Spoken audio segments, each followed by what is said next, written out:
Devant le grand jury des RFM ce dimanche, le ministre des Affaires étrangères et des Sénégalais de l'extérieur, Sidiki Kaba, est l'invité de Mamoudou Ibra Kane. Beaucoup de questions, la diplomatie sénégalaise, les accords internationaux, le Sénégal et ses voisins, le Sénégal et les droits de l'homme, la diplomatie économique, le processus électoral, le bilan de Sidiki Kaba à la tête de la conférence des États parties de la CPI et plusieurs autres sujets. Participez à l'émission via les réseaux sociaux avec le hashtag Grand Jury RFM. Sidiki Kaba, le ministre des Affaires étrangères, face à Mamoudou Ibra Kane, le Grand Jury, dimanche, Radio Futur Média. Mesdames, Messieurs, bonjour et merci de nous renouveler votre fidélité. Monsieur ou Maître Sidiki Kaba, bonjour. Bonjour.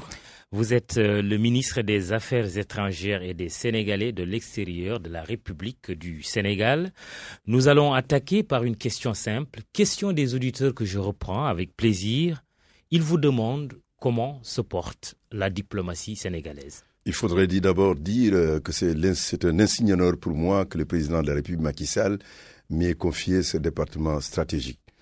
La diplomatie sénégalaise se porte bien. Je m'y attendais. Et oui. Mais vraiment? Pourquoi? Pourquoi? C'est parce que ce qui l'atteste, c'est la considération, c'est le respect, c'est la confiance qui lui est dévolue d'abord par la communauté internationale. Je voulais vous dire juste que le Sénégal vient de quitter le Conseil de sécurité, élu à 187 voix sur 193. C'était le meilleur score. À peine quitte-t-il le Conseil de sécurité, il est élu au Conseil des droits de l'homme. Cette fois-ci à 188 voix sur 193. Donc la communauté internationale fait confiance. Mais c'est la routine. Il y a beaucoup de pays qui sont membres du Conseil de sécurité de l'ONU, à part les 5 qui sont membres permanents, les autres se relaient. Peut-être la grande victoire serait que le Sénégal soit membre permanent du Conseil de sécurité de l'ONU. Et là, vous posez une question fondamentale. Il faudrait d'abord dire que ce n'est pas seulement la routine. Pourquoi ils ne sont pas premiers? C'est le Sénégal. Ce n'est pas un hasard. Ça obéit à une volonté qui est d'abord inscrite dès le départ par la vision du président Senghor, qui est le fondateur donc de la nation sénégalaise, et qui a continué cette vision-là, poursuivie par Abdou Diouf, qui a contribué lui aussi à construire essentiellement une démocratie intégrale. Abdoulaye Wade, avec les projets d'infrastructure, et aujourd'hui le président Macky Sall qui lui met sur le train de l'émergence. Ce que je voudrais C'est une continuité. C'est une continuité. Il n'y a pas de rupture. Il y a un patrimoine diplomatique au Sénégal qu'il faudrait préserver. Parce qu'il repose sur le socle de la tolérance, de la paix, de la volonté de créer une coexistence pacifique entre tous les peuples du monde. C'est la raison pour laquelle le Sénégal a réagi dès 1960 à la crise congolaise, en y allant. Pourtant, combien c'est loin le Congo, quand il y a eu l'assassination du Katanga et Patrice Lumumba, et que le secrétaire général Dag Hammarskjöld de l'ONU a été assassiné. Le Sénégal, avec ses soldats, était là pour apporter sa contribution à la construction d'un pays apaisé et d'une stabilité. Et c'est ça les fondements de la diplomatie sénégalaise. Il n'y a pas de rupture avec le président Macky Sall. Il n'y a pas de rupture à la seule exception dire, oui. Qu'il faut tenir compte fondamentalement du fait que tout en nous adossant à cette diplomatie qui a porté haut, qui a été portée haut par mes prédécesseurs, depuis Maître Doudou Thiam, qui était le premier ministre des Affaires étrangères du Sénégal, jusqu'à Mankeur Ndiaye, que j'ai eu à remplacer, tous ont joué leur rôle à des moments assez précis où le Sénégal avait à porter sa voix sur des enjeux auxquels nous sommes confrontés.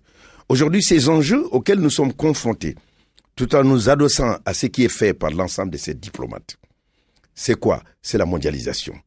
Ce sont les enjeux sécuritaires, avec les périls migratoires, les périls terroristes, mais les périls aussi de l'extrémisme violent, des changements climatiques qui ont tous des conséquences directes sur les relations internationales, qui aujourd'hui, alors, sont dominées par ces questions-là. C'est quoi la rupture? La rupture, et sur ce plan, il ne faut pas dire qu'il n'y a pas de rupture. C'est pour ça qu'il faut un consensus fort. La diplomatie sénégalaise a ses fondamentaux. C'est une diplomatie qui repose sur 3 principes fondamentaux, repris par le président Macky Sall lors de sa conférence qu'il a donnée en 2011, quand il était donc en quête, dans la conquête de la présidence de la République du Sénégal, à l'IFRI à Paris. C'est une diplomatie de bon voisinage, une diplomatie de développement économique et culturel. C'est une diplomatie de paix et de sécurité. Sécurité? Oui. Yalan Diouf dit « Le Sénégal n'est pas membre du G5 Sahel. Est-ce que ce n'est pas un échec ?» Ce n'est pas du tout un échec. Le Sénégal est au cœur de l'action. C'est une manifestation de solidarité. À ce jour, c'est l'un des contingents les plus importants au Mali. Mais le Sénégal n'est pas membre. Mais ce n'est pas parce que... C'est un choix? C'est un choix. C'est un choix à l'heure actuelle. Oui. Vous n'avez jamais toqué à la porte du Non, G5 le Sénégal n'a pas toqué. Le Sénégal n'est pas sur la ligne de front. Nous sommes membres du Sahel. Ensemble, nous sommes en train de travailler une coopération militaire, une coopération au niveau des renseignements, une coopération sur tous les plans pour montrer que l'ensemble des pays qui sont confrontés, pas seulement du Sahel, de la CEDEAO, parce que vous allez dire que la Guinée n'est pas partie, vous allez dire que la Côte d'Ivoire n'est pas partie, ou que d'autres pays comme le Bénin et autres. Non, ce n'est pas cela. Le Burkina vient d'être frappé par le terrorisme. Nous leur manquons. Son état-major, l'ambassade de France, le Mali est frappé, la Côte d'Ivoire également. Oui. Nous leur marquons notre solidarité, notre compassion, et nous condamnons vigoureusement ces attaques qui, en réalité, veulent assimiler l'islam à un islam de terreur. Or, l'islam est une religion de paix, une religion d'amour. Et il importe que ceux qui portent la culture de la mort puissent savoir qu'ils auront aussi la réponse appropriée. Le Sénégal se prépare à cela et est solidaire de tous ces pays qui connaissent ces crises et met ses soldats à leur disposition. C'est ce que nous faisons au Mali, c'est ce que nous faisons dans tous les théâtres de conflit. Vous imaginez que nous sommes 7e contributeur mondial et que dès le départ, dans cette volonté de construire cette diplomatie de paix, le Sénégal a envoyé ses enfants partout. En 91, ils sont morts au Covid. Ils sont nombreux, nos soldats, avec le professionnalisme qu'on leur connaît. Et partout, il y a une menace, où il y a un champ de bataille. Le Sénégal essaie d'apporter le message universel de la paix et du dialogue entre les peuples pour résoudre les questions et non la guerre. Quelle réflexion vous inspire ce qui suit? La diplomatie doit être faite par des diplomates. Vous n'en êtes pas un, vous vous en offusquez? Absolument pas. Alors, je vais vous donner un fait historique. La diplomatie du Sénégal avec Senghor, il n'a jamais choisi un diplomate. C'est Maître Doudou Thiam, qui a été le Premier ministre, il était avocat des affaires étrangères du Sénégal. Il y a fait 8 ans. Il y a eu 6 avocats.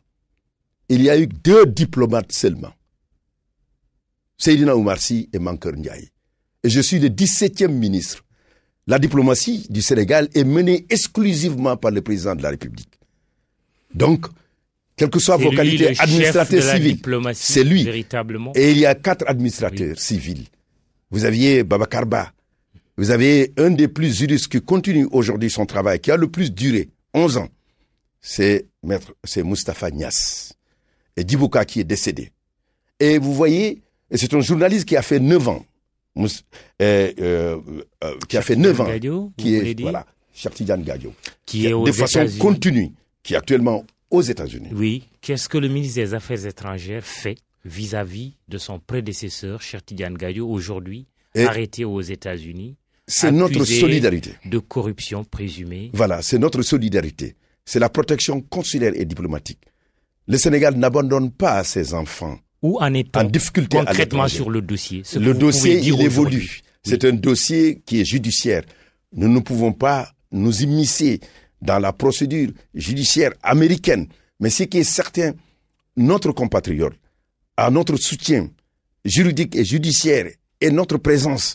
Parce que le consul et aussi l'ambassadeur se déplacent tous pour aller le voir, s'enquérir de son état de santé et lui confirmer le soutien du président de la République et du ministre des Affaires étrangères. Est-ce que les accusations qui pèsent sur lui ont été abandonnées? Alors, ce que je voudrais dire, Je ne voudrais pas rentrer dans un dossier qui reste un dossier judiciaire américain. Mais il bénéficie de la présomption d'innocence. Nous espérons qu'il va se tirer. Ces accusations ne sont pas abandonnées parce qu'on a lu quelque part que les poursuites pour corruption présumée ne tiendraient plus. Et ce qu'il faudrait surtout dire, il bénéficie de la présomption d'innocence et nous souhaitons qu'il puisse regagner son pays le plus rapidement. C'est ce qui explique que nous avons été instruits dès le départ par le président de la République, Macky Sall, pour qu'un soutien le plus total soit porté à Cheikh Tidiane Gadio, comme on l'a fait en Bayagnan, au niveau de l'Arabie Saoudite, comme nous le faisons à Djibouti, partout où nos concitoyens ont des problèmes avec la justice et dans le pays d'accueil, avec les administrations. Nos réseaux consulaires et nos ambassades sont mobilisés pour que la protection consulaire et la protection diplomatique auxquelles ils ont droit soient effectives. Sur Cheikh Tidiane Gadio, vous vous montrez prudent. Pourquoi Non, prudence? Pas du tout prudent. Je mets tout simplement, quand on parle de justice, le principe le plus important qu'il faut retenir quand une personne a maillé à partir avec la justice, c'est de ne pas la brûler. C'est de se rappeler au moins qu'il a droit à la présomption d'innocence. Et aujourd'hui, il a droit à cette présomption d'innocence. Et nous espérons que ces présomptions d'innocence alors se traduisent en fin de procédure par une relaxe pure et simple. Vous ne confirmez pas l'abandon des poursuites? Je ne le dis pas parce que nous n'avons pas été saisis officiellement par cela. Je rappelle que notre invité est le ministre des Affaires étrangères et des Sénégalais de l'extérieur, Maître Sidiki Kaba. Les voisins... Ils sont importants. Oui.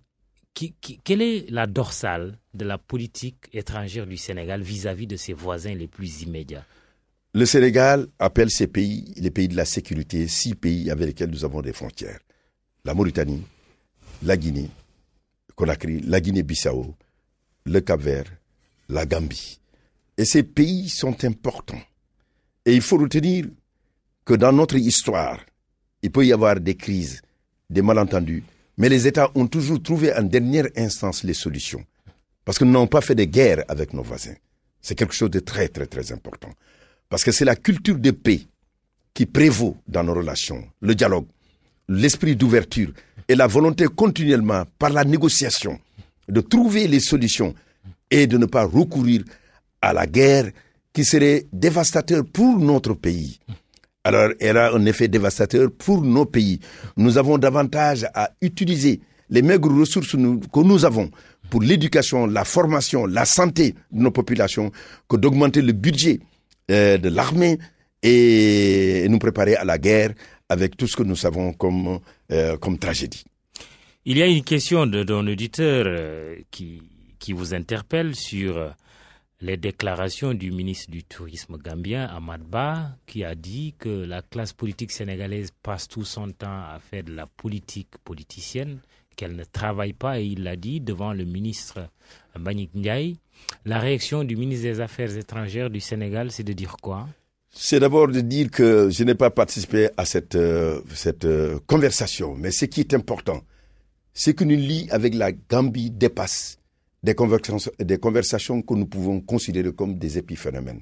Ce qui est le plus important, le 13 de ce mois, donc dans quelques jours, le conseil présidentiel va se faire en Gambie. Le président de la République sera là-bas. Ce qui est important, c'est que quand la Gambie était confrontée à une difficulté, à une dictature qui a duré 22 ans et qui avait plombé le pays et qui avait installé la peur, le Sénégal était debout pour l'aider à conquérir sa victoire qui était déjà là, celle de Adama Barrow, et qu'elle soit effective. Le président Macky Sall était là, a conduit les négociations qui ont permis à ce pays-là aujourd'hui d'entrer sur le chemin de la démocratie sans qu'il y ait une goutte de sang qui soit versée. C'est cela qui est important. Pour avoir critiqué le régime du président Jammeh, d'avoir œuvré à son départ, vous ne vous offusquez pas qu'un ministre gambien porte un regard, un jugement critique aussi sur la classe politique sénégalaise? C'est ce que vous êtes en train de dire? Ce que je voudrais dire, c'est que vous savez, à côté ou ailleurs ou loin, tout le monde peut dire les Sénégalais procèdent de telle ou telle façon. De même que nous-mêmes, nous le faisons. Mais ce qui est le plus important, entre la déclaration et la réalité, c'est ça la distinction. Nous sommes, nous, engagés dans l'action. Pour la Gambie et le Sénégal, nous voulons plutôt construire une Gambie et un Sénégal avec le même destin. Le fleuve nous lie, l'histoire nous lie, la religion nous lie, mais beaucoup de choses avec nos États voisins qui font que nous restons toujours dans le principe de la coexistence pacifique, de l'entente et d'une politique apaisée avec ses voisins, parce que nous n'avons pas besoin de créer des problèmes à nos concitoyens qui sont dans tous ces pays et qui vivent dans ces pays-là et qui ont besoin de notre protection, sans les mettre dans des situations de conflit qui peuvent conduire à des expulsions. Nous préférons par la politique de bon voisinage qui repose sur ces valeurs dont je viens d'annoncer, la fraternité et l'amitié, une coopération et qui est bien pensée et qui est dans l'intérêt réciproque de nos deux peuples. Nous préférons travailler sur ce plan que de nous occuper du détail. Jusqu'où le Sénégal est-il prêt à aller aujourd'hui avec la Gambie? Et vous savez, notre histoire, nous avions connu la Confédération. Oui. Le Sénégal est prêt à aller aussi loin que possible, d'autant que les consultations politiques existent. Le 13, nous le faisons, nous apprenons à travers, à travers ce conseil gouvernemental qui va avoir lieu, à mieux nous connaître. Nos gouvernements qui vont travailler, les instructions que nos chefs d'État donneront à nos administrations pour que nous allions. Mais l'intégration des peuples est déjà faite. Il y a le peuple sénégambien. Oui, mais il s'agit de ce que les États... Une nouvelle confédération, une fédération? Nous pouvons y aller, mais cela dépendra de la volonté de nos hommes, de nos chefs d'État et ensuite maintenant de la volonté de toutes les classes politiques de chacun de ces deux pays. Mais le Sénégal est toujours ouvert. Ces tentatives, nous l'avions déjà faites. N'oubliez pas qu'il y avait la Fédération du Mali.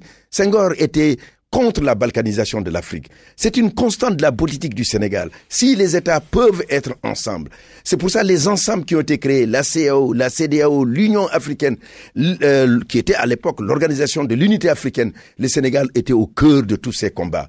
Parce qu'ayant compris que sa diplomatie devait s'inscrire dans une diplomatie d'intégration, dans une diplomatie humaniste et panafricaniste pour donner les meilleures chances à nos États de faire face à d'autres zones géographiques mieux organisées, parce que nos États seuls ne peuvent pas se tirer d'affaire, les marchés étant trop petits pour être des puissances économiques. La Mauritanie, les accords internationaux font débat, accords entre le Sénégal et son voisin mauritanien portant sur le gaz. Le dernier Conseil des ministres a adopté le projet de loi autorisant le président de la République à ratifier l'accord de coopération inter-État portant sur le développement et l'exploitation des réservoirs du champ Grand Tortue à Meyim entre la République du Sénégal et la République islamique de la Mauritanie, accord signé le 9 février dernier à Nouakchott. Que contient ce rapport en termes clairs? Ce qui voudrait tout simplement dire que le Sénégal a fait le choix de l'avenir, de la prospérité entre les peuples gambiens et entre les peuples mauritaniens et les peuples sénégalais. Vous savez, ce qui est important à souligner, si vous regardez, vous faites le diagnostic de toutes les crises et des conflits qu'il y a sur le continent africain, il y a l'odeur du gaz, l'odeur du pétrole, la senteur du diamant, de l'or, du bois, et même l'eau, de toutes ces choses, et même de l'eau, de tous ceux qui sont à la terre, qui sont à l'origine de tous ces conflits. Oui. Nous avons choisi, puisque Dieu nous a donné, c'est maintenant que c'est arrivé. Ce gaz et ce pétrole sont peut-être là depuis des millénaires, mais c'est aujourd'hui avec les pouvoirs, c'est aujourd'hui avec la présidence du président Abdelaziz et du président Macky Sall que nous avons trouvé ce gaz. Nous avons pris le pari parce qu'il est au niveau de nos frontières. Le gaz ne connaît pas la frontière. Autant de raisons pour être transparent. Autant de raisons. C'est pour ça que nous sommes à l'ITIE. À Oslo, vous avez vu, le rapport du Sénégal a été jugé comme conforme. C'est le sommet le plus élevé. Une transparence jamais égalée par les autres États. C'est vous dire que sur ce chemin-là, nous avons voulu que les Sénégalais sachent, et ils sauront, il ne faut pas confondre la procédure et le contenu. La procédure, ce sont d'abord les négociations qui se font par les ambassadeurs. Après avoir identifié ce qui nous est dû, ce que nous avons et ce que nous voulons faire dans l'exploitation de notre gaz, nos États respectifs sont saisis pour le porter à la représentation nationale. Vous voyez que déjà, avant que le président de la République ne puisse le ratifier, c'est devant la représentation nationale. Les députés qui vont se prononcer pour savoir si les intérêts du Sénégal ont été préservés. Et c'est eux qui l'autorisent. L'accord, vous l'avez signé? L'accord, non. Je vous dis que l'accord... Vous, ministre des Affaires étrangères, il y a une cérémonie. Oui, la cérémonie, c'est le ministre du pétrole du Sénégal, Mansour Eliman Khan, qui l'a signé. Oui. Alors donc, maintenant, pour qu'il soit ratifié, c'est-à-dire rapport qui va avoir une valeur juridique internationale, qui va s'imposer à l'ensemble des deux États, il faut l'autorisation du Parlement. C'est une garantie supplémentaire. Mais avant cela, quels sont les éléments de ce rapport? C'est l'interpellation de l'opposant Idrissa Seck au chef de l'État, lui demandant de publier le rapport. Ne mettons pas la charrue avant les bœufs. Mais est-ce que la bonne réponse est-elle de renvoyer l'ancien Premier ministre à la procédure prévue par la Constitution que tout le monde connaît? Oui, mais il faudrait le dire. Et ce qu'il faudrait dire, très rapidement, je serai à l'Assemblée nationale. C'est moi qui vais défendre ce projet-là. Le plus rapidement. Parce qu'aujourd'hui, l'Assemblée nationale a été saisie.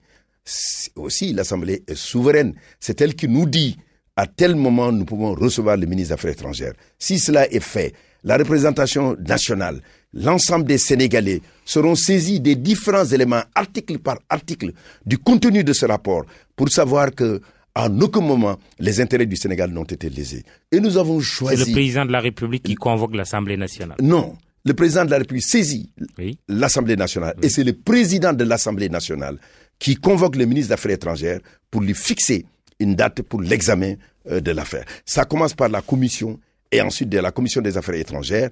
Et après que la commission ait fait son rapport, après que nous ayons débattu du dossier devant la commission des Affaires étrangères de l'Assemblée nationale, qui est présidée par Papsa Yambaye, alors c'est en ce moment que le dossier va en plénière, où tous les députés réunis débattent point par point de l'ensemble des questions qui sont là-dedans. Ils peuvent autoriser ou ne pas autoriser, mais ce qui est certain, c'est à l'assure d'un débat démocratique. Alors que cet accord-là va sans doute être ratifié et le président va être autorisé à le ratifier ou pas. Ça, je voudrais aussi insister, c'est pas la première fois. Le Sénégal, entre le Sénégal et la Guinée-Bissau, lorsqu'on a trouvé du pétrole au large, le président Abdou Diouf, au lieu de choisir la guerre, a préféré que cette question soit réglée d'abord par la Cour internationale de justice, parce qu'il fallait savoir où se situait le pétrole. Mais après qu'on ait donné raison au Sénégal, le Sénégal a choisi le partage. Et c'est ce que nous faisons, parce que ce qui nous unit est plus important que ce qui nous différencie. Alors, je vais citer quelques articles de la Constitution. L'article 76. Le président de la République négocie les engagements internationaux, il les ratifie ou les approuve. Article 77. Alinéa 2, ils ne prennent ces accords, ces traités, effet qu'après avoir été ratifiés ou approuvés. Nulle cession, nulle adjonction de territoire n'est valable sans le consentement des populations intéressées. Qu'est-ce que vous pouvez dire aux Sénégalais concernant ce rapport? Est-ce que leurs intérêts ont été défendus? Les intérêts du Sénégal ont été défendus. Les populations sénégalaises peuvent se rassurer que l'accord qui a été signé, cet accord vise la prospérité des Sénégalais et des peuples mauritaniens. On a eu dire que c'est du 50-50. Oui, vous le confirmez? Mais parce que c'est le gaz. Oui, parce que c'est le gaz lui-même qui a tranché la nature. Et la nature, parce que ce pétrole aurait pu, ou ce gaz aurait pu être uniquement au niveau du Sénégal, ou uniquement en Mauritanie. Mais il est à cheval entre les deux pays. Et ce sont les deux pays qui choisissent le droit, la coopération, la paix, le choix de l'avenir pour le faire ensemble. Je crois que c'est mieux que de se positionner dans des questions de guerre pour quelque chose qui, si on optait pour cette option-là, ne va servir à aucun de nos pays. C'est un bon choix, c'est un choix d'avenir. Et c'est en cela qu'il est important que les Sénégalais se rassurent, leurs intérêts ont été défendus. La France n'est-elle pas garante de cet accord entre le Sénégal et la Mauritanie? Vous savez... N'a-t-elle pas d'ailleurs poussé les deux États à signer cet accord? C'est vous qui le dites. Non, mais c'est l'intérêt. C'est une question que je pose. C'était l'intérêt bien compris. C'est une question que je pose parce qu'il y a juste des éléments de contexte et le contexte est toujours important. Le président Emmanuel Macron a séjourné au Sénégal il n'y a pas longtemps. Tout prochainement, il se rendra à Nouakchott aussi. Est-ce que la France a poussé les deux États, sénégalais et mauritaniens, à signer cet accord? C'est une question que je pose. Le Sénégal, il faudrait se rappeler à un chef d'État, lorsqu'il y a les intérêts du Sénégal qui sont en jeu, il y aura la voix libre et souveraine du président Macky Sall que je vais porter. Et nous l'avons fait dans plusieurs situations. Ce qui montre que cela est adossé à des principes fondamentaux. Lorsqu'il y a eu les affaires de Rohingyas, nous n'avons pas attendu que quelqu'un d'autre parle au Sénégal. Nous étions les premiers à mettre en cause et l'action qui est menée contre la minorité musulmane. Lorsqu'il y a eu la question de l'esclavage en Libye, nous avons été les premiers à porter. Et le président Macky Sall m'a demandé de convoquer le chef, le chargé d'affaires de la Libye. Ce que j'ai eu à faire. La convocation est un fait qui n'est pas un fait banal en diplomatie. Lorsque le président Trump a déclaré que nos États, Haïti et les États africains sont des pays de merde, c'est le président de la République Macky Sall qui a d'abord pris position et qui a fait un tweet pour rappeler que la race noire, en même temps les Africains, méritent le respect. We need respect and consideration. Et il m'a instruit alors de convoquer l'ambassadeur des États-Unis. C'est un fait historique. Ça n'a jamais eu lieu. Vous avez eu à convoquer par 2 fois d'ailleurs. Non. Quand il y a eu ce communiqué, non une seule fois. Oui. Et nous l'avions communiqué. Le communiqué sur le terrorisme, la menace terroriste à Dakar. Non, c'était une discussion. Oui. Mais là, ce fait, c'était pour remettre la protestation et le communiqué du gouvernement sénégalais. Oui. Et cela a eu un impact. Parce que les autres États qui avaient hésité, finalement, se sont tous précipités. Et il a fallu cette intervention du Sénégal, qui n'est pas un acte de témérité, comme je le dis, mais un acte d'adhésion à des valeurs et des principes internationaux. Vis-à-vis de la France, a-t-elle poussé le Sénégal et la Mauritanie à signer cet accord gazier? Absolument pas. Je veux dire que c'est un acte souverain du Sénégal, qui connaît ses intérêts et qui sait aussi les voir à travers 1000 autres intérêts. La France, nous avons les meilleures relations possibles, mais n'oubliez jamais que le Sénégal n'est pas une chasse gardée. Le Sénégal est ouvert. Nous sommes dans un partenariat libre avec tous les États du monde et dans un contexte de mondialisation pour permettre à ces États-là de venir dans un partenariat gagnant-gagnant et développer l'économie du Sénégal. Comment justifier les 50 000 lampadaires solaires à raison d'1 140 365 francs CFA l'unité, contrat signé lors de la dernière visite du président français Macron, remporté par le groupe Fonroche, éclairage, c'est comme ça que s'appelle ce groupe français, montant plus de 87 millions d'euros, soit plus de 57 milliards de francs CFA. Le contrat prévoit que l'assemblage se fera également en France.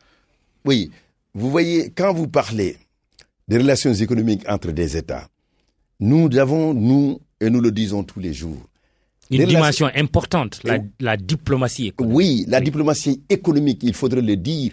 Le président Macky Sall, quand vous avez dit des éléments de rupture, c'est là où, à ce niveau, il faudrait dire que nous avons 11 bureaux économiques. Cette diplomatie économique, elle s'est faite à travers des réseaux d'ambassades, de consulats généraux et de bureaux économiques, de consuls honoraires qui tous ensemble travaillent à faire en sorte, en partenariat avec les informations que nous avons, avec le ministère de l'économie et des finances et du plan, avec l'APIX, mais avec aussi d'autres ministères sectoriels pour porter la véritable parole et surtout les informations véritables sur l'économie et la vision économique du Sénégal. Et celle-ci, c'est à travers le PSE, le plan Sénégal émergent que vous connaissez, dont l'axe premier reste la transformation structurelle de notre économie pour avoir une croissance. Et vous avez vu, de 1,7, nous sommes à 7,02. 4 fois. Cela voudrait dire que cette politique est une politique qui marche et qui porte. Et vous savez aussi que ce deuxième axe porte sur le capital humain qui est fondamental.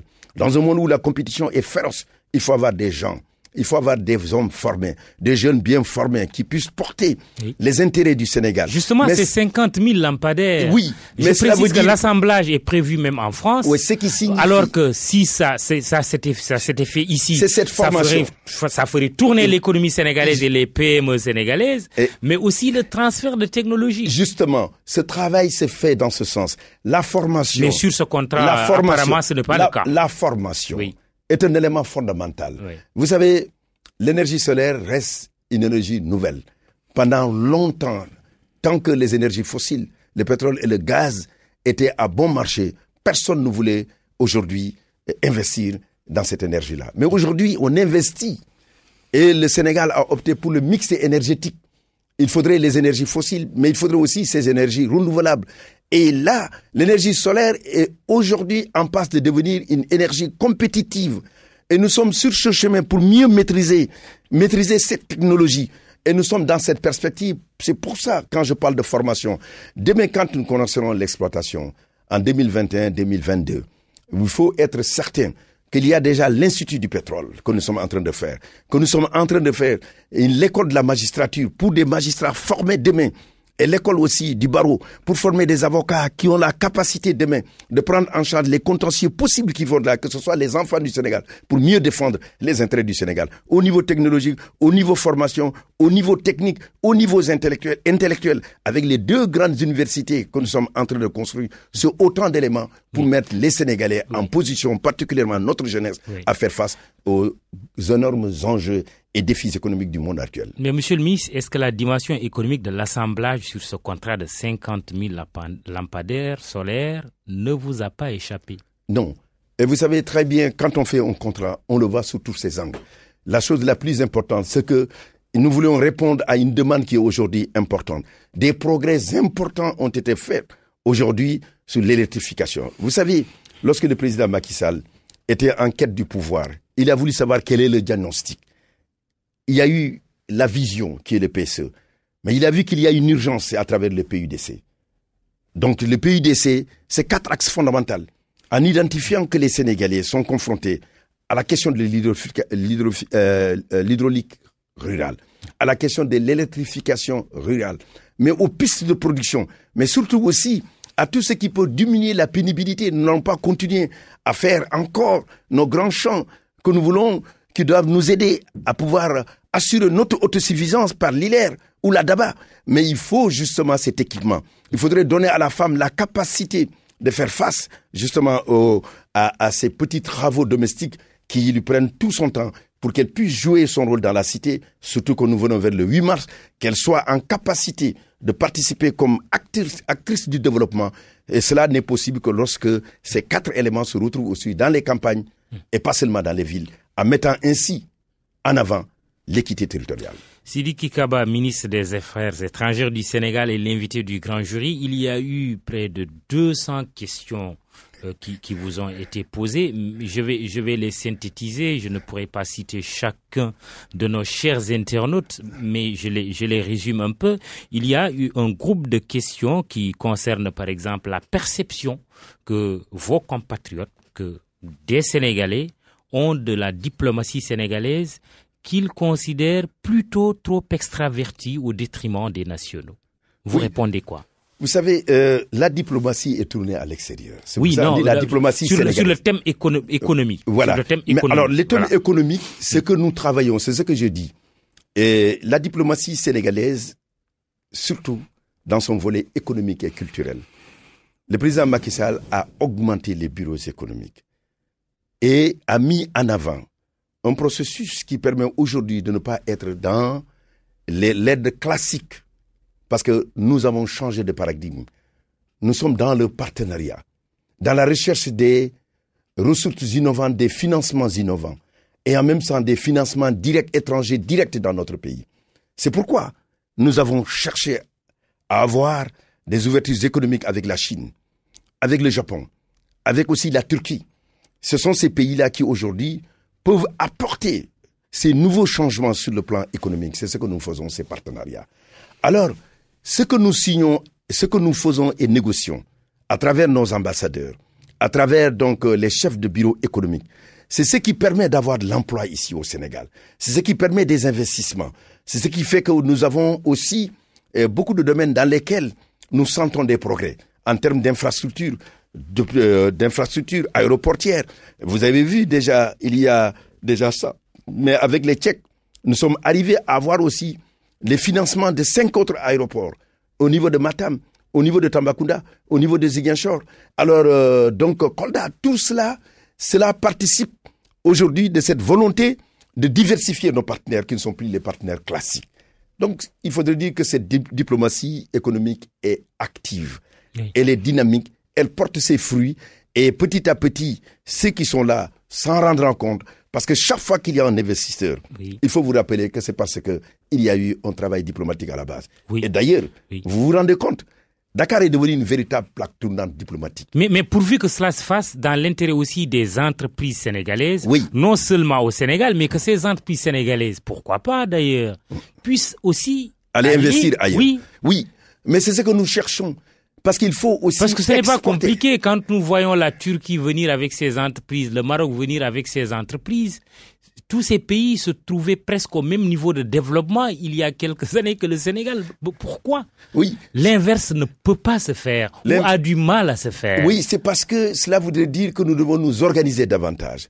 Notre secteur économique, il y a encore du dynamisme. Que l'État il y a crée, déjà que beaucoup l'État de crée choses. des champions Il n'y a pas aussi. que l'État. Que l'État oui, doit créer des champions l'État aussi, doit les des champions porter, nationaux. apporter, Oui. leur porter le soutien qu'il faut, oui. les garanties nécessaires lorsqu'ils doivent aller à l'extérieur. Mais nous avons déjà beaucoup de points entiers où il faudrait investir pour donner les meilleures chances à notre jeunesse et qu'elle puisse avoir de l'emploi et la formation. Qu'elle ne quitte pas le Sénégal et pour faire partie de ces migrants et qui aujourd'hui Méditerranée. Il y a un travail à faire. C'est pour cela l'axe 2 que j'étais en train de dire et c'est précisément le capital humain, le développement durable, mais aussi la justice sociale en pensant aux handicapés, aux plus faibles, en pensant particulièrement aux groupes vulnérables. Vous voyez la politique de bourse de sécurité familiale. C'est un élément fondamental qui permet l'intégration de tous les Sénégalais à la richesse nationale, à leur participation, mais en même temps aussi à la création de ces richesses, mais à accepter, à avoir aussi leur part dans cette richesse nationale. 40 milliards dégagés pour ces bourses-là. Imaginez ce que ça fait avec seules conditions données à ceux qui le reçoivent, les femmes, les 25 000, qu'ils inscrivent leurs enfants. Alors ça, c'est quelque chose de très important à l'école, mais qu'ils commencent d'abord par les déclarer. Notre état civil est défaillant parce qu'il n'y a pas de... Cette semaine du président de la Turquie, Erdogan, qui semble dire bravo au Sénégal pour la fermeture des écoles Yavuz Selim. Oui, c'est-à-dire il faudrait d'abord restituer que la coopération entre la Turquie et le Sénégal, c'est une coopération d'État. Lorsque le groupe Yavuz Selim s'est installé, c'est l'État qui a demandé, turc, à ce qu'on leur donne une autorisation d'installation. En ce moment, il y avait celui qui est considéré comme le présumé responsable du coup d'État manqué du 15 juillet 2016, Fethullah Gülen, et ils étaient ensemble, ils gouvernaient ensemble. Lorsque cette tentative a eu lieu, la Turquie a demandé à tous les pays et qui ont des établissements Yavuz Selim de rompre en enlevant donc à ce groupe considéré aujourd'hui comme un groupe terroriste l'autorisation qui leur a été donnée. C'est ce que le Sénégal a fait, c'est ce que tous les autres pays ont fait. Nous ne traitons pas avec, avec des groupes. Certains ont refusé. Des groupes, mais lesquels? Mais ce qui est certain, c'est que la plupart des États, que je pense en Centrafrique, en Gambie et ailleurs, en Guinée et ailleurs, tous ont, parce que c'est une question d'État. Et nous avons donné la possibilité à la Fondation Mariv d'avoir donc son propre groupe. Et la Fondation va continuer le travail qu'il fait et pour assurer l'éducation des Sénégalais. C'est cela, c'est une affaire d'État. Nous l'avons réglée dans ce cadre-là. Il n'y a rien d'autre. Affaire d'État, mais aussi intérêt économique en jeu. Oui, l'intérêt économique en jeu. Oui. C'est pour les Sénégalais. AIBD qui a été terminé par les Turcs, et c'est ce que nous devons mettre en avant. Et qui pourrait acheter notre arachide. Oui, cela voudrait dire que nous voulions que notre déficit, la balance commerciale, vous l'avez dit tout à l'heure, puisse aussi baisser. Parce que nous avons eu beaucoup de réalisations qui ont été faites par la Turquie. La Chine achète notre arachide. Ce n'était pas évident il n'y a pas si longtemps. Mais est-ce qu'il faut sacrifier les enfants qui fréquentaient ces écoles? Absolument pas. Non, ils ont commencé. L'école était déjà ouverte à partir de janvier. Et elle va continuer l'année prochaine. Nous avons besoin, n'oubliez pas que 90% du personnel étaient essentiellement des Sénégalais. Ce sont eux qui assuraient la formation. Ils sont là et ils sont encore dans le nouvel établissement. Le plus important pour nous, dans le cadre de la coopération culturelle, la coopération, l'éducation, qu'avec l'État turc, que nous ayons pu avoir une plage de convergence pour trouver une solution à ce qui aurait pu être une crise. Il nous reste 12 minutes, Monsieur le ministre des Affaires étrangères du Sénégal, Sidiki Kaba. On va aller encore plus vite.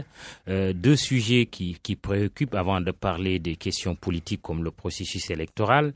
Et il y a l'adhésion du Maroc à la CEDEAO. Le Sénégal, y est-il favorable? Vous savez, ce débat s'est posé, on a fait comprendre que le Sénégal serait opposé. Alors, Absolument pas. Vous savez, c'est une demande qui a été faite. Lorsque le Sénégal et le Maroc se trouvent dans des relations bilatérales, ils se sont toujours retrouvés dans les mêmes positions. Ils ont eu souvent alors les mêmes positions, aussi bien au sein de l'Union africaine, au sein donc des instances internationales. Là, il s'agit d'une question qui concerne la CEDEAO. Lorsque la CEDEAO a été saisie, j'étais présent. Nous étions donc à Abuja et il a été fait une étude qui a été demandée. L'étude, et lorsque le président de la commission alors a donné les quelques éléments qui sont là, il lui a été demandé de faire une étude d'impact avec l'adhésion du Maroc. Nous sommes dans l'attente de cette étude d'impact. Une fois que cela est fait, les pays vont se prononcer alors sur cette question-là. Mais soyez certains que nous avons les meilleures relations avec le Maroc. Si le Sénégal n'est pas contre, c'est qu'il est pour. Le Sénégal, vous savez, non, la vie diplomatique n'est pas entre le pour et le contre.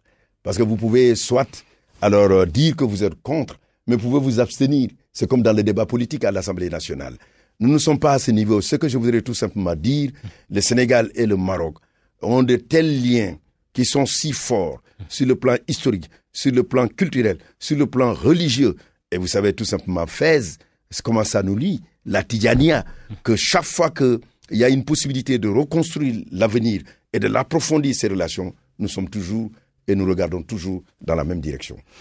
Question d'internaute sur la vie des Sénégalais à l'étranger.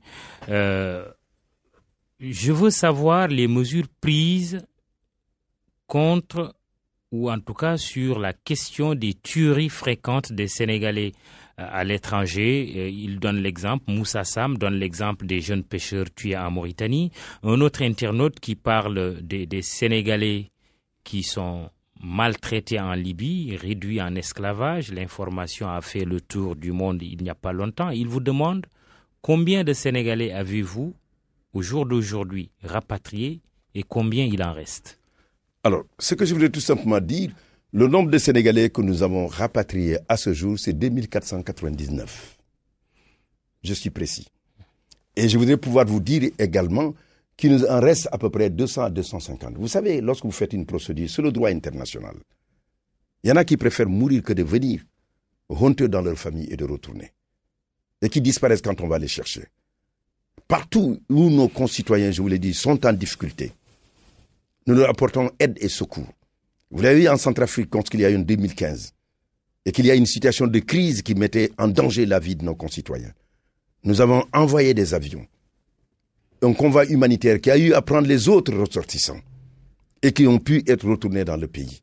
Et lorsqu'ils viennent dans ces conditions-là, nous avons pu dégager pour chacun une somme minimale de 100 000 francs pour les aider à leur réhabilitation psychologique et qu'ils puissent dépasser la honte de retourner dans ces conditions-là. Parce que le projet de départ, le projet d'immigration reste un projet à la fois individuel, familial, social et même du village et du clan. Donc quand on ne réussit pas, responsabilité de l'État aussi, voilà, ben oui, qui a du mal à garder aussi. Oui, mais c'est ce qu'il faut dire. Ces jeunes dans et des voilà, conditions c'est pour ça que j'ai dit que nous devons aujourd'hui, après avoir condamné ce qui s'est fait passer en Libye. L'esclavage est un crime contre l'humanité. Il faudrait le dénoncer, il faudrait poursuivre. Et c'est pour ça, à Abidjan, c'est le Sénégal encore qui s'est beaucoup investi pour qu'il y ait une commission d'enquête et que l'on puisse aller faire les investigations nécessaires pour retrouver les groupes transcriminels qui sont en train de commercer forfait, vendre encore de l'être humain.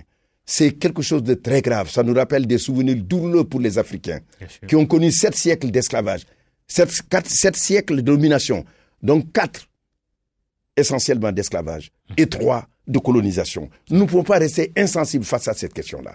Oui. Et nous apportons toutes les solutions qu'il faut pour que nos Sénégalais, les Sénégalais, nos compatriotes soient ici au niveau du Sénégal. Les Sénégalais tués à l'étranger, comme d'autres qui ont été lourdement condamnés. Dernier cas en date, Al-Khali Cissé, en Arabie Saoudite. On penserait aussi à la jeune Mbanyang Diop aussi, toujours en Arabie Saoudite. Nous avons assuré toutes les actions diplomatiques qu'il faut pour assurer la protection et l'assistance qu'il faut. Et nous avons payé les avocats. Et chaque fois qu'ils sont dans des difficultés, Oui. Nous avons voulu apporter le secours. Aussi bien sur le cas d'Al-Khali Cissé que de encore Maniang beaucoup Diop. plus complexe. Vous avez payé des avocats? Non, c'est encore beaucoup plus complexe. Mais nous avons apporté tout le secours qu'il faut Oui. pour qu'ils puissent être jugés dans les meilleures conditions. Vous savez, au Sénégal, quand on juge, quand un étranger vient et dit que le système judiciaire n'est pas bon, ça heurte les Sénégalais. Nous ne disons pas la même chose des autres. Ce qui est certain, c'est que nous veillons à ce que le droit, les principes universellement admis soient appliqués à nos compatriotes. Et ceux qui meurent dans des conditions difficiles et dont les parents n'ont pas la possibilité de rapatrier le corps, nous en avons rapatrié plusieurs et nous avons apporté le secours qu'il faut à leur famille. C'est ce que nous pouvons faire et n'oublions pas aussi que nos compatriotes, quand ils vont dans un pays, ils doivent respecter les lois de ce pays.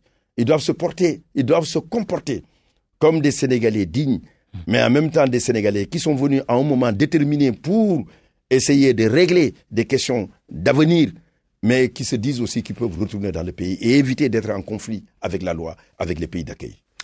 L'esclavage est un crime contre l'humanité, vous l'avez dit, vous l'avez martelé. C'est le ministre des Affaires étrangères du Sénégal qui parle, mais aussi le droit de l'homiste qui parle. Le rapport d'Amnesty International qui fait grand débat, le Premier ministre, votre patron, a réagi à Gossas il n'y a pas longtemps en disant que le rapport d'Amnesty n'était pas objectif, qu'on veut pousser le gouvernement du Sénégal à reconnaître l'homosexualité. Eh bien, la réponse c'est non, et que ces organisations de défense des droits de l'homme font de la politique. Les auditeurs vous posent la question. Il faudrait d'abord dire que le Sénégal n'est pas un État paria des droits de l'homme. C'est un État de droit. Un État de droit qui s'applique le droit de l'État sans évoquer la raison d'État. Y compris en respectant les droits de ceux qu'on appelle homosexuels. Vous savez, dans la législation sénégalaise, le mot homosexuel n'existe pas. Mais ce qui est certain... Relation contre nature. C'est cela. Ce qui est certain, ceux qui régulièrement reviennent sur cette question, le président de la République, Macky Sall, a leur tranché devant le président Obama, en leur rappelant qu'ils ont leur peine de mort. Si c'est une société démocratique, là, ici, nous avons dit que le droit à la vie, il ne faut pas attenter au droit à la vie. Le Sénégal a réglé la question en abolissant la peine de mort. Ce n'est pas le cas de l'autre côté. Donc, il ne faudrait pas lui imposer la vision d'une société qui n'est pas celle du Sénégal. Donc, la réponse est tout à fait claire. Mais de notre côté, il faudrait dire, quand on parle de paradis des droits de l'homme, nulle part dans ce monde-là, il n'existe. Et le Sénégal est loin de l'enfer des droits de l'homme. C'est un pays qui s'efforce chaque jour à être en pole position pour la défense des droits, de façon continue, en renforçant les espaces de liberté, en donnant la possibilité à la société civile. Quand on dit société civile, c'est pas seulement les organisations de défense des droits de l'homme. Oui, quand vous entendez vos collègues ou anciens camarades de la société civile traités de politiciens, vous réagissez comment? Ce que je dis d'abord, oui. Ce que nous faisions, selon les règles qui sont définies par la déclaration sur les défenseurs, adoptée le 9 décembre 1998, à l'occasion du 40e anniversaire de la Déclaration universelle des droits de l'homme. Les principes d'impartialité sont des principes qui sont le fondement et d'universalité qui doivent être le comportement des organisations de défense des droits de l'homme. Amnesty International, section sénégalaise, est-il partial ou impartial? Ce que je voudrais tout simplement vous dire, dans les éléments qui sont là, le Sénégal ne se reconnaît pas là-dedans. Le Sénégal fait des progrès. Le Sénégal est un pays qui respecte les droits de l'homme. Et le Sénégal avance chaque jour. Et nous tenons à le dire et nous sommes à l'aise pour le dire. Pourquoi? Nous avons une société bouillonnante. Nous avons une organisation, non seulement de défense de l'homme, mais des organisations humanitaires qui tous ensemble participent au bouillonnement démocratique du Sénégal et en même temps à l'enracinement des valeurs qui sont importantes au niveau du Sénégal. Et je voudrais pouvoir dire que les organisations de défense des droits de l'homme ont vocation à être des contre-pouvoirs non institutionnels, non des organisations qui sont contre le pouvoir. Alors là, ils perdent l'impartialité nécessaire lorsqu'il y a des difficultés pour qu'ils jouent le rôle de conciliateur et de médiateur. Votre observation, c'est que ces ONG sont contre le pouvoir? Je ne le dis pas. Ce que je dis tout simplement, c'est ce qui devrait être. Et nous avons besoin des organisations de défense des droits de l'homme dans une société démocratique. 2 minutes. Baba Wagué, qui parle du processus électoral, mais en ce qui concerne aussi le consulat du Congo, du Sénégal au Congo-Brazzaville. Babouagué, nous voulons savoir pourquoi le silence total vis-à-vis des Sénégalais résidant au Congo-Brazzaville, plus précisément à Pointe-Noire, où le consul général, en l'occurrence M. Baïdi Kane, rappelé à Dieu, paix à son âme, il y a un an de cela, n'a toujours pas de remplaçant, et nous voulons savoir les raisons de ce retard du décret présidentiel portant nomination du nouveau consul. Oui. Le consul, vous savez, il y a les consuls généraux et il y a les consuls honoraires. Lorsque vous devez être le consul honoraire, vous n'êtes pas sous les ordres de l'État, mais vous êtes quelqu'un qui donne ses services pour aider un État où vous en êtes le ressortissant ou quelqu'un qui est proche alors de cet État-là. Et ce qu'il faudrait dire, c'est que partout où nous avons besoin que nos compatriotes aient la possibilité rapidement d'avoir leur passeport, d'avoir les documents administratifs dont ils ont besoin, nous essayons le plus rapidement de leur donner. Et leur carte d'électeur. Et leur carte d'électeur. Ça aussi, c'est cela. Cela a déjà commencé. Oui. Les voyages ont commencé avec la révision exceptionnelle. Nous le faisons avec le ministère de l'Intérieur. Nous ne donnons pas des cartes. Oui. Le ministère des Affaires étrangères ne le fait pas. Nous déterminons les lieux où on va les trouver. Et nous demandons au ministère de l'Intérieur de mettre à notre disposition les valises qui permettent à nos concitoyens d'avoir ces documents administratifs. Et nous travaillons actuellement en synergie pour atteindre cet objectif. Quand le ministre de l'Intérieur fait polémique, le ministre des Affaires étrangères répond quoi concernant la prochaine élection présidentielle? Il faudrait tout simplement dire que le gouvernement est engagé. Et c'est dans le cadre de ce qui paraît être essentiel pour lui. Parce que le président de la République lui dit, le président de la République Macky Sall, qu'il s'agit d'aller vers des élections apaisées. Des élections qui seront le reflet de ce que le peuple sénégalais aura décidé. Et c'est dans cette perspective qu'il faudrait tout comprendre et s'en tenir essentiellement à cela. Youssou N'Dour qui dit être déçu par son compagnonnage avec le président Macky Sall. Ils ont cheminé ensemble. Il l'a soutenu. Ils ont travaillé et bien travaillé. Je suis sûr qu'ils vont se retrouver. Je pense qu'ils sont tous utiles. Et lui particulièrement aussi. À la politique qui est aujourd'hui menée par le président de la République, qui reste un homme ouvert, qui sait aussi écouter les critiques et qui sait aussi trancher. Je suis sûr que le compagnonnage n'est pas fini, mais il peut y avoir certaines difficultés quand les gens sont ensemble et qu'ils veulent faire quelque chose ensemble. Alors, vous n'avez pas crainte que Youssou N'Dour s'oppose au président Macky Sall en 2019, alors que c'est lui qui préalablement, auparavant, il avait dit qu'il soutenait la candidature du président Macky Sall. Oui, il l'a dit, c'est pour ça. En tout cas, moi, je suis optimiste. Je suis sûr que c'était peut-être un malentendu. Je n'en connais pas toutes les raisons. Je ne suis pas dans sa tête. Je ne sais pas quelles sont ses récriminations. Il a dit qu'il n'y a pas de sens interdit pour lui. Il n'est la marionnette de personne. Oui. Alors, aucun Sénégalais n'est la marionnette de personne.